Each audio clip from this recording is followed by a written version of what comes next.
안녕하십니까, 럭키로키입니다. 자, 이제 월드컵이 얼마 남지 않았습니다. 그래서 우리나라 한국 축구대표팀이 월드컵에서 어떤 성적을 낼 수 있을지 분석해보고 예상해보는 시간을 가져보도록 하겠습니다. 제가 은근히 또 분석을 곧잘 합니다. 그래서 제가 팬심, 애국심 이런 거 다 빼고 냉정하게 분석을 한번 해보도록 할 텐데요. 재밌게 봐주셨으면 감사하겠습니다. 자, 지금 홍명보 감독의 홍명보호가 월드컵을 준비하고 있는 과정이죠. A매치도 계속 치르고 있고, 근데 최근에 A매치도 잘 못했고, 백3를 쓰네, 백4를 쓰네, 아직도 그것도 확실하지 않은 것 같고, 그래서 정말 축구팬들은 불안하고 과연 월드컵에서 성적을 잘 낼 수 있을까 걱정되는 상황일 텐데 한번 들여다보겠습니다. 먼저 우리나라는 A조에 속해 있습니다. A조는 체코, 그 다음에 멕시코, 그리고 남아공, 이렇게 세 팀과 한 조에 있는 건데요. 사실 조의 편성만 봐서는 이런 꿀조가 없습니다. 제가 알고 있는 데이터로는 역대 조 추첨 중에 가장 잘 된 것 같아요. 이보다 더 만만하고 해볼 만한 조는 없었던 것 같아요. 왜냐, 일단 누가 봐도 우승 후보급이다 싶은 그런 밸류의 팀이 없어. 그것부터가 일단 어느 팀이든 다 해볼 만하다는 얘기니까 굉장히 긍정적이고요. 하나하나 뜯어보면 일단 체코 같은 경우도 우리나라가 못 해볼 상대는 아닙니다. 유럽에서 결코 강팀이라고 월드컵에서 8강 이상 갈 만한 강팀이다, 우승 후보다 이렇게 말할 수 있는 팀은 아니고요. 실제로 유럽 예선에서 우리가 예상하기로는 덴마크, 에릭센이 있는 덴마크가 올라올 거라고 예상을 다 했었어요. 근데 예상을 뒤엎고 체코가 올라왔죠. 오히려 더 전력이 약하다고 평가받는 체코가 올라온 거예요. 이변이었죠. 그렇기 때문에 우리한테는 오히려 더 개이득이다, 이렇게 볼 수 있는 상황이고, 그리고 한 팀은 이제 멕시코 같은 경우는 이제 개최국입니다. 멕시코 홈에서 멕시코의 홈 관중들을 맞서서 우리가 싸워야 되는 상황이에요. 그래서 이건 좀 쉽지가 않을 수 있는 상황이고, 그 다음에 남아공 같은 경우도 사실 아프리카의 강팀이라고 보기는 어렵죠. 아프리카는 아무래도 모로코나 세네갈, 튀니지, 카메룬 이 정도가 강팀이라고 볼 수 있고, 우리가 꼭 이해해야 되는 상대이기도 합니다. 그러면 제 생각은 어떠냐, 이제 순서가 체코전, 그 다음 멕시코전, 남아공전 이렇게 돼 있거든요.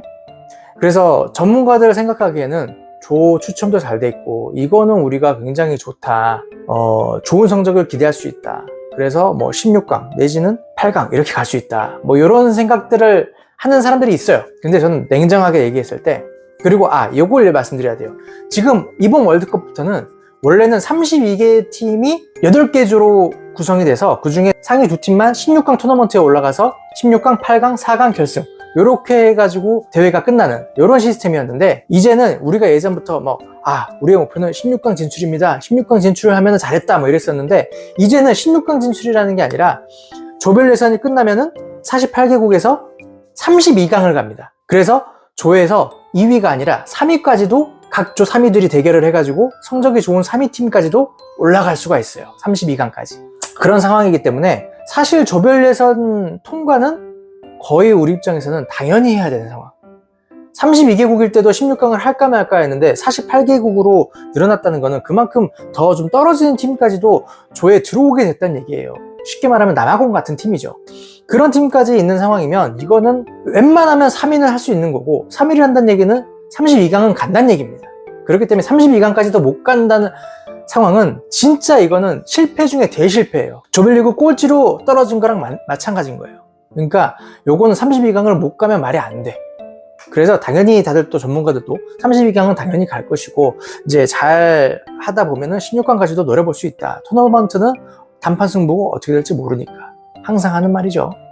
근데 저는 냉정하게 볼 때 어쩌면 조별 예선 통과도 어려울 수도 있고, 근데 정말 그럴 가능성은 정말 낮겠죠. 하지만 16강 진출은 어렵다라고 제가 단언해 보겠습니다. 왜 그러냐, 이제 이유를 말씀드릴 건데, 일단 1차전이 제일 중요한 것 같아요. 1차전 체코랑의 경기를 우리가 이기냐 아니면 비기냐 아니면 지냐에 따라서 우리의 32강이냐 16강이냐 이 명운이 바뀐다고 생각을 하는데, 왜 그러냐면, 자, 어차피 제일 마지막에 있는 남아공전은 체코나 멕시코나 저희 팀 다 무조건 잡는 팀입니다. 만약에 우리가 남아공한테 지거나 비긴다 이러면은 뭐 말할 것도 없고요. 그냥 떨어지는 거고, 남아공은 무조건 잡는 팀인데, 제 생각에는 멕시코나 체코는 오히려 더 우리나라보다 남아공을 크게 이길 확률이 높아요. 그러면 어떻게 되냐? 남아공한테 우리는 예를 들어서 한 골 차로 이겼어. 근데 나머지 팀들, 멕시코나 체코가 남아공한테 2골 차, 3골 차로 이겼어. 그러면 우리가 남아공을 이긴 게 의미가 없어져요. 우리는 그래봤자 3위인 거예요. 그러면 무슨 얘기인지 아시겠죠? 그렇게 될 수 있기 때문에, 그리고 약간 안 좋은 점을 얘기하면 남아공과의 경기가 우리가 마지막 경기입니다. 그 경기라는 얘기는 남아공도 그 전까지 아마 체코나 멕시코를 만나서 2패를 했을 가능성이 커요. 그러면 우리나라를 잡고 1승 2패로 어떻게든 3위 한번 들어보자 라는 생각으로 끝까지, 정말 끝까지 열심히 할 거란 말이에요. 남아공도. 그러면은 우리가 남아공을 뭐 쉽게 큰 점수차로 이긴다 이렇게 확신할 수가 없는 상황인 거죠. 그렇기 때문에 우리가 남아공은 당연히 이기는 거고, 멕시코는 사실 우리가 이제 개최국을 상대로 한다는 거는 멕시코 홈에서 이기기가 쉽지 않다고 봅니다. 뭐 비기면 굉장히 잘한 거고, 지더라도 질 수 있다 이렇게 봤을 때 우리가 목표로 해야 될 건 체코라고 봐요. 1차전 체코전을 우리가 이기느냐 지느냐 이게 중요한 것 같은데, 제가 왜 이 말씀을 드리냐, 뭐 체코전한테 지더라도 남아공을 이기고 3위로 올라갈 수는 있어요. 3위로 32강에 올라갈 수는 있어. 하지만 그렇게 32강을 가면 우리가 상대해야 될 팀은 다른 조의 1위 팀이에요. 이제 당연히 1위 팀이 약한 팀과 대결을 하게 되겠죠. 어드밴티지를 받을 테니까. 그래서 다른 조의 1위 팀이라는 얘기는 뭡니까? 월드컵 우승 후보란 얘기예요. 뭐 어느 팀이 될지 모르겠습니다만 그런 강팀들과 대결을 해야 돼요. 그 얘기는 32강에서 16강을 갈 확률이 떨어진다는 얘기겠죠. 그렇기 때문에 우리는 되도록이면 1위 아니면 최소 2위라도 해야 되는 겁니다. 1위를 하게 되면 당연히 어떤 조의 3위 팀과 하니까 당연히 우리가 16강을 갈 확률이 높아지고, 2위를 하게 돼도 2위를 했을 때 그 상대 조 대진이 굉장히 좋은 걸로 알고 있어요. 우리나라가 대진운은 엄청나게 좋은 거야. 조별 예선부터 그 다음 트리까지 대진운이 기가 막혀요. 네, 진짜 이렇게 좋을 때 진짜 축구협회는 뭐 하고 있는 건지. 아이고. 아무튼 그렇기 때문에 2위를 하게 되면 그래도 우리가 해볼 만한 상대, 좀 더 쉬운 상대를 만나서 32강을 하니까 16강까지도 갈 수가 있다, 그런 겁니다. 근데 제 생각에 왜 32강까지가 저희의 한계일 거다라고 제가 말씀을 드린 이유는 우리나라가 3위를 할 것 같아요. 냉정하게.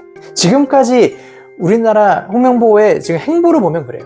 뭐 이렇게 말씀하실 수 있겠죠. 아니 뭐 평가전 때 못한 게 뭐가 어때서, 월드컵 아직 많이 남았는데 지금 준비 잘하면 되지, 우리가 이제 지금부터 손발 잘 맞춰가지고 얼마나 더 잘해낼 수 있을지 어떻게 알아 라고 하지만, 그동안의 과거를 보면 압니다. 보면 월드컵 직전에 열렸던 평가전들, 그런 것들이 어느 정도의 표본이 돼요. 이 팀이 어느 정도의 실력이고 어느 정도 해낼 수 있겠구나 볼 수가 있어. 실제로 벤투호 때도 그 전에 월드컵 전에 평가전들에서 꽤 잘하는 모습을 보여줬었고, 뭐 2002년 월드컵 히딩크 때는 말할 것도 없고요.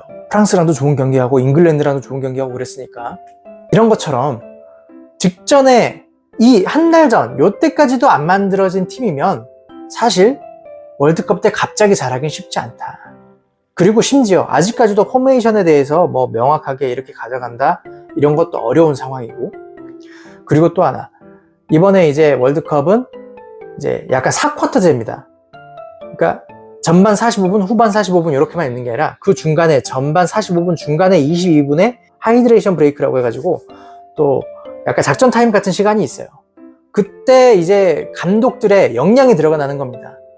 그래서 실제로 20분간 우리가 잘 몰아붙였다가도 그 20분 쉬는 타임에 상대팀 감독이 어떻게 작전을 바꿔 이렇게 했을 때 그때부터 말리기 시작할 수도 있는 거예요. 그렇게 유동적으로 전략 전술을 바꿀 수 있는 그런 유연함이 있어야 되는데, 과연 우리 홍명보 감독이 그 정도의 역량이 되는지 저는 그거에 대해서는 의심이 굉장히 많은 사람입니다. 여러분들도 그동안의 A매치라든지 한국 대표팀 경기력을 봤으면 그런 생각이 들 거라고 생각이 듭니다. 네, 그런 의미에서 안타깝지만 제 생각에는 32강까지가 한계이지 않을까 이런 생각을 합니다. 그래서 조별리그가 정말 중요하고 조별리그에서 너무나 운도 잘 따라줘서 좋은 성적을 거둬서 2위로 32강에 진출해서 16강까지 꼭 갔으면, 한 경기라도 더 볼 수 있었으면, 우리 손흥민 선수의 마지막 월드컵이, 또 손흥민 선수 골도 넣어서 우리나라 월드컵 개인 최다골 기록도 세우면서 멋진 엔딩이 되고, 우리나라도 멋진 경기를 해서 우리나라